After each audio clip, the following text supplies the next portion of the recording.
Hello दोस्तों, कैसे हो? सब मजे में, सब टकाटक बिंदास। आज हम बात करेंगे एक टॉपिक जो 12th और बीकॉम सेमेस्टर 4 दोनों के लिए रेलेवेंट है और ये कंपनी लॉ से रिलेटेड है, कंपनी से रिलेटेड है। और इस जो टॉपिक है, जो चैप्टर है, इसका नाम है इशू ऑफ शेयर कैपिटल। ठीक, ये इशू ऑफ शेयर कैपिटल जो टॉपिक है ये बेसिकली कंपनी से रिलेटेड बातें करती है और उनसे जितने भी इम्पोर्टेंट टॉपिक हैं जो कैपिटल से रिलेटेड, मतलब उसमें कैपिटल क्या है, उसका टाइप्स क्या होते हैं, शेयर क्या होते हैं और फिर उनको कैसे इशू किया जाता है, कैसे फॉरफिटेड किया जाता है, फिर कैसे री इशू किया जाता है, कैसे रिडम्पशन होता है, सारी बातें हमें जानना है। धीरे धीरे करके एक एक करके स्टेप बाय स्टेप सारे चीज सीखेंगे। तो हम सबसे पहले स्टार्ट करते हैं इशू ऑफ शेयर कैपिटल से पहले एक इंपॉर्टेंट बात जानना जरूरी है। सबसे पहले समझते हैं ऑर्गेनाइजेशन को, क्योंकि जब तक हम संगठन के बारे में नहीं समझेंगे, हम सबसे पहले संगठन के बारे में नहीं समझेंगे तो हमें कुछ चीजें क्लियर नहीं होगा। ऑर्गेनाइजेशन मतलब एक बॉडी ऑफ ग्रुप, चाहे वो बॉडी ऑफ ग्रुप में बोलो तो इंडिविजुअल हो या आर्टिफिशियल पर्सन हो या बॉडी कॉर्पोरेट हो, किसी भी तरह का पर्सन का डेफिनेशन इनकम टैक्स एक्ट में दिया गया है। तो ऑर्गेनाइजेशन मतलब यहाँ पर एज ए बिजनेस पर्पज से बात करूं तो दो तरह का होता है, ट्रेडिंग और नॉन ट्रेडिंग। एक ऐसा ऑर्गेनाइजेशन जो बेसिकली मार्केट में एक ही पर्पज से आता है और वो उनका पर्पस होता है प्रॉफिट कमाना, और नॉन ट्रेडिंग जो होता है उनका जो मेन पर्पस होता है वो क्या है, सोशल पर्पस, सोशल सर्विस करना। वो बाजार में मार्केट में लोगों के बीच एक मुद्दा लेके आते हैं, वो कल्चरल होता है, आर्ट से रिलेटेड, साइंस से रिलेटेड, कॉमर्स से रिलेटेड या किसी तरह का रिलीजन से रिलेटेड या किसी चैरिटेबल पर्पस, इस सब मकसद से आते हैं। अब हम बात कर रहे हैं ट्रेडिंग का। ट्रेडिंग में देखेंगे तो तीन ऑर्गेनाइजेशन हो जाता है, तीन टाइप्स हो जाते हैं उसके, सोल प्रोप्राइटरशिप, पार्टनरशिप, फर्म और कंपनी। आज हम बातें कंपनी पर करने वाले हैं, बाकी ये सोल प्रोप्राइटरशिप, पार्टनरशिप जो 11th के टॉपिक है और ये 12th में भी है। पार्टनरशिप बेसिकली पूरा 12th में है, सोल प्रोप्राइटरशिप जो 11th में है। फिर भी आज हम कंपनी के बारे में बात करने वाले हैं। ये जो सोल प्रोप्राइटरशिप होता है इसमें सीधा समझिएगा, ये सिंगल ओनर होते हैं। मतलब यहाँ पर जितने भी आप देख रहे होंगे चीज मेरे नीचे लिखा हुआ है रिक्वायर, किसी भी बिजनेस को चलाने के लिए क्या रिक्वायरमेंट होता है, कैपिटल और मैनेजमेंट। तो सोल प्रोप्राइटरशिप में जो भी कैपिटल इन्वेस्ट करता है और जो भी मैनेजमेंट होता है या जो भी रिस्क होती है, जो भी प्रॉफिट होती है, जो भी लॉस होती है, वो सिंगल पर्सन का होता है। कौन से पर्सन का होता है? सिंगल पर्सन का होता है। सिंगल पर्सन या बोले तो एक इंसान जो पैसा कंट्रीब्यूट करता है, सिर्फ उसका होता है। लेकिन सबसे इंपॉर्टेंट बात है कि फिर जब दूसरी टाइप्स क्यों बनी, पार्टनरशिप फर्म क्यों बना? जब एक इंसान कैपिटल कंट्रीब्यूट करने में मतलब असमर्थ होता है, मैं ऐसा नहीं कहता कि वो बंदा, सिंगल बंदे जो होते हैं, जो सिंगल पर्सन होते हैं, पैसा नहीं लगा सकते। कभी ऐसा होता है कि उन्हें लेक ऑफ कैपिटल हो जाता है, लेक ऑफ मैनेजमेंट, दोनों में से कोई भी टॉपिक उनके लिए फेलियर होती है। या तो ज्यादा पैसा इन्वेस्ट नहीं कर पा रहे हैं या ज्यादा उनके पास मैनेजमेंट नहीं है। बस यूँ समझना है कि मान लो मैं एज ए सोल प्रोप्राइटर हूँ, मैं कोई बिजनेस करता हूँ, मेरे पास कैपिटल है बट मुझे मैनेजमेंट करने नहीं आ रहा है, या ऐसा हो सकता है मेरे पास मैनेजमेंट करने आ रहा है, कैपिटल नहीं है, तो इन कुछ कारणों से हम आगे की ओर ट्रांसफर हो जाते हैं। या ऐसा बोलो कि ऐसा नहीं कि हम निगेटिव सेंस में बात करें, पॉजिटिव सेंस में भी सोच सकते हैं कि मार्केट मेरा बड़ा हो गया, हम अकेला बिजनेस कर रहे थे, मार्केट मेरा बड़ा हो गया, मैनेजमेंट हमें करने है बट पैसा नहीं है, पैसा और लगाऊंगा तो मेरा और ब्रॉड होगा मार्केट एरिया, और ज्यादा कस्टमर हम पकड़ेंगे, और ज्यादा प्रॉफिट और मार्जिन कमाएंगे। तो इन सब चीजों के कारण सोल प्रोप्राइटरशिप किसमें कन्वर्ट होता है? पार्टनरशिप में। अपनी भाषा में बोलो तो एक बाउंड्री होती है, किसी भी बिजनेस का, किसी भी ऑर्गेनाइजेशन का एक लिमिटेशन होता है, उस लिमिटेशन से ज्यादा नहीं जा सकते हैं, उनको वहां पर आकर रुकना पड़ेगा, फिर वहां से चेंजेस करने पड़ेंगे अपने फॉर्म को। तो उसी तरह इनका एक लिमिटेशन होता है जहां से पार्टनरशिप का जन्म होता है और फिर वहां से आगे कंपनी का। अगर मैं नॉर्मल वे में बात करूं समझाने के लिए, तो मान लिया कि एक टेरिटरी, एक स्टेट है, उसकी इतनी बड़ी एरिया है, तो यहाँ पर उसकी क्या होती है, बॉर्डर हो जाती है, वो इस लिमिटेशन है, इसके आगे का एरिया उनका नहीं है। तो यहाँ से आगे अगर किसी को जाना हो तो दूसरे टेरिटरी में जाएगा, फिर उसके आगे जाना है तो उसके दूसरे टेरिटरी में जाएंगे। यानी कहने का मतलब है कि जो भी ऑर्गेनाइजेशन यहाँ मार्केट में काम करते हैं, वो ऑर्गेनाइजेशन का एक लिमिटेशन होता है और वो लिमिटेशन को क्रॉस नहीं कर सकते हैं। उस लिमिटेशन के बाद उन्हें खुद ब खुद दूसरे फॉर्म में कन्वर्ट हो जाना पड़ता है। तो उसी से रिलेटेड ये पार्टनरशिप किसमें कन्वर्ट हुआ, सॉरी सोल प्रोप्राइटरशिप किसमें कन्वर्ट हुआ? पार्टनरशिप फॉर्म में। और पार्टनरशिप फॉर्म किसमें कन्वर्ट हो रहा है? कंपनी में। अब हम कंपनी के बारे में सारा डिटेल यहाँ पे करने वाले हैं। अच्छा, यहाँ पर आते हैं नॉन ट्रेडिंग है, जो सोशल पर्पस के लिए बनता है, जैसे देखे होंगे स्कूल है, क्लब्स है, कॉलेज है, एक्सेट्रा कर दिया। यहाँ पर आप मंदिर, मस्जिद, गुरुद्वारा, आइए चैरिटेबल ट्रस्ट, बहुत सारी चीज ले सकते हैं। रिक्वायरमेंट इनके लिए भी कैपिटल, हाँ एक बार और देखेंगे यहाँ पर कैपिटल लिखा हुआ है, इनका रिक्वायरमेंट, इनका कैपिटल फंड लिखा हुआ। फंड का मतलब क्या है, ये सोशल पर्पस के लिए आए हैं, तो यहाँ पर बहुत सारे लोग एक साथ जुड़ के ये काम को मतलब एम्प्लॉय करेंगे, तो यहाँ पर वो बहुत सारे लोग पैसा कंट्रीब्यूट करेंगे, तो इसे फंड का नाम दिया जाता है। मतलब जब एक से ज्यादा लोग कंट्रीब्यूशन करते हैं उसको फंड बोलते हैं। याद कीजिए, जैसे बच्चों आप याद करो, जब भी कोई पार्टी मनाने जाते थे या न्यू ईयर सेलिब्रेशन करने जाते तो आप क्या बोलते थे, चलो फंड कंट्रीब्यूट करो। तो एक से ज्यादा लोग जो पैसा कंट्रीब्यूट करते हैं उसको फंड बोलते हैं।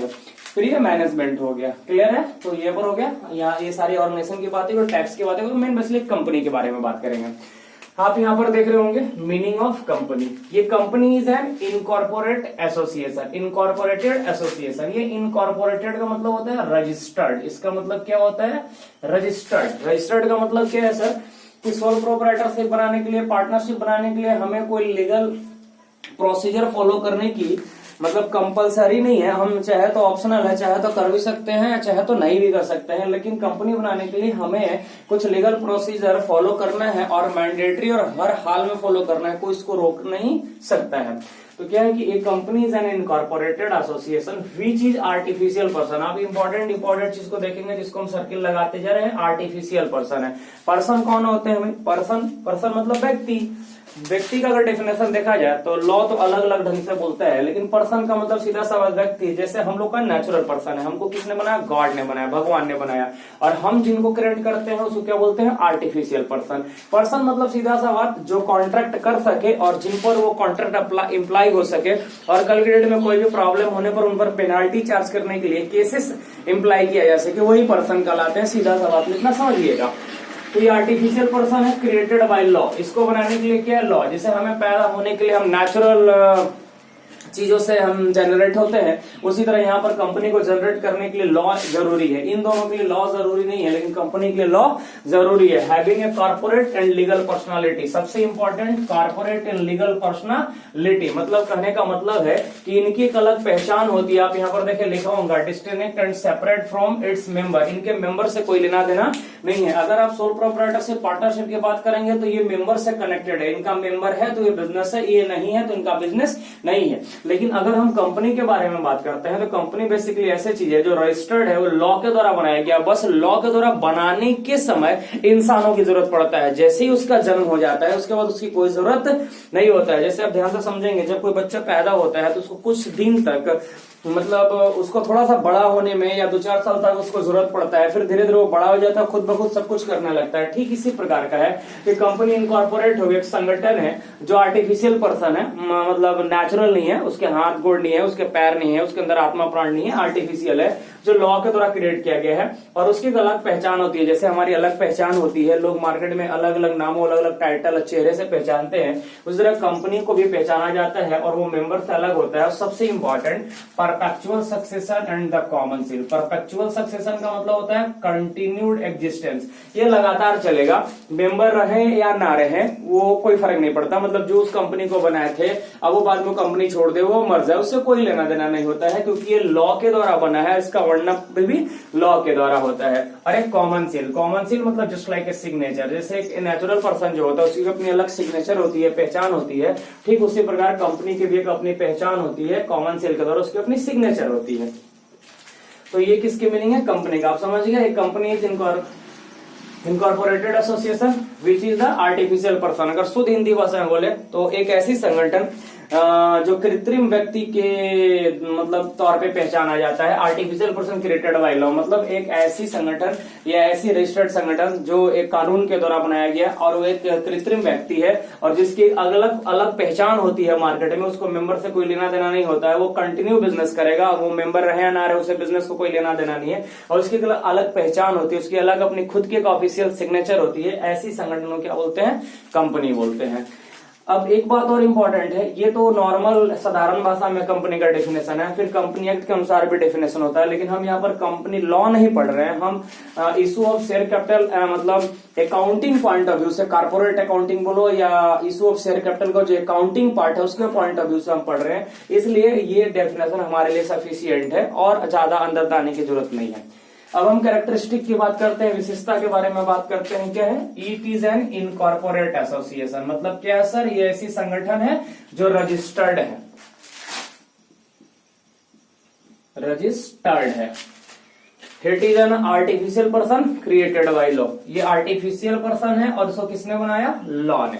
सीधी सी बात है, इंसान ने लॉ क्रिएट किया होंगे और वो लॉ इस पर इम्प्लाई हुआ। और ये भी क्या आर्टिफिशियल पर्सन है, क्योंकि मार्केट में इनकी अलग पहचान होती है। जिनकी भी अलग पहचान इस दुनिया में होती है वो पर्सन की कैटेगरी में रहते हैं। It has a separate legal entity. Separate legal entity मतलब इनकी अलग पहचान होती है, मेंबर से कोई लेना देना नहीं है, इनकी अलग पहचान होती है।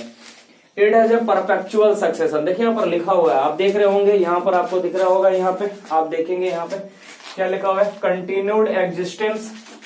वहां कॉर्नर में लिखा हुआ है continued existence. It can created and wonderful by law only. मतलब ये कंटिन्यूड एग्जिस्टेंस है। परपेचुअल सक्सेशन मतलब ये लगातार बिजनेस करेगा, कंटिन्यू चलेगा, मेंबर है ना रहे कोई फर्क नहीं पड़ता। ये बना भी है लॉ से, तो इसका वंडअप भी, मतलब वंडअप मतलब लिक्विडेशन, कंपनी का बंद होना, डूब जाना, मर जाना, वो भी लॉ के द्वारा होगा।